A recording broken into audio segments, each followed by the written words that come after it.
ঢাকা বিশ্ববিদ্যালয়ের কার্জন হল চত্বরটায় ঢুকতেই মনে হচ্ছিল বিজ্ঞান যেন হঠাৎ করেই ক্যাম্পাস জুড়ে প্রাণ পেয়েছে। শিক্ষার্থীরা শুনছে কিভাবে সাশ্রয়ী প্রযুক্তিতে বৃষ্টির পানি থেকে বিশুদ্ধ পানি পাওয়া যায়। সফটওয়্যারের মাধ্যমে দেখছে ভার্চুয়াল রিয়েলিটি। কৌতূহলী তরুণরা ভিড় করে শুনছে ইলেকট্রিক বাইকের সুবিধা আর ব্যবহার পদ্ধতি। এটাই ছিল সত্যেন বোস জাতীয় বিজ্ঞান উৎসব 2025-এর প্রাণ। উৎসবের মূল আকর্ষণ ছিল তরুণদের উদ্ভাবনী শক্তির ঝলক। প্রদর্শনীগুলোতে কল্পনা আর প্রযুক্তির সংমিশ্রণে ফুটে উঠেছে একটি সম্ভাবনাময় ভবিষ্যৎ। উৎসবের সবচেয়ে বড় আকর্ষণ ছিল বিভিন্ন প্রতিযোগিতা ও প্রদর্শনী। অনুষ্ঠিত হয়েছে সায়েন্স অলিম্পিয়াড, আইটি হ্যাকাথন, উপস্থিত বক্তৃতা প্রতিযোগিতা, পোস্টার প্রেজেন্টেশন, ইনোভেশন এক্সপো। প্রতিটি ইভেন্টেই দেখা গেছে তরুণদের উদ্ভাবনী শক্তির ঝলক। 2 দিনব্যাপী এ উৎসবে দেশের বিভিন্ন স্কুল, কলেজ, বিশ্ববিদ্যালয়ের শিক্ষার্থীরা অংশ নিয়েছেন। অন্যদের সামনে উপস্থাপন করছেন তাদের উদ্ভাবন। আমাদের এই প্রজেক্টটা হচ্ছে ভার্চুয়াল রিয়েলিটি। মূলত আমরা এই প্রজেক্টটা দিয়ে আমরা স্টুডেন্টকে পড়াশোনা করাই।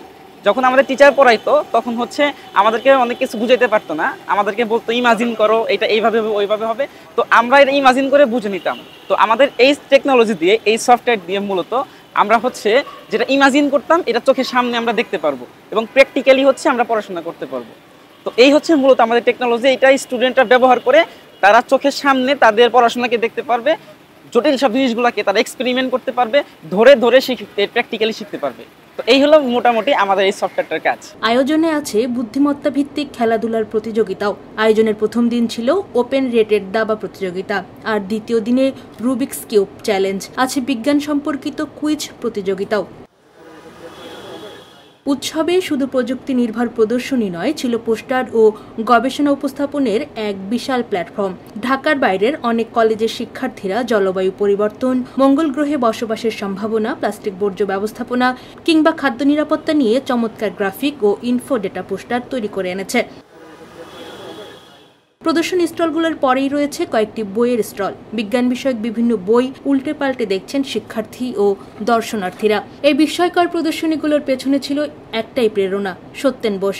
তার নামেই এই বিজ্ঞান উৎসব, আর সেই সূত্রেই উৎসব ঘিরে এক ধরনের আবেগ কাজ করছে বলে জানালেন আয়োজক মমিনুল ইসলাম বিধান। আমাদের ঢাকা বিশ্ববিদ্যালয়ের পদার্থবিজ্ঞান ডিপার্টমেন্টের শিক্ষক সত্যেন বোস স্যার।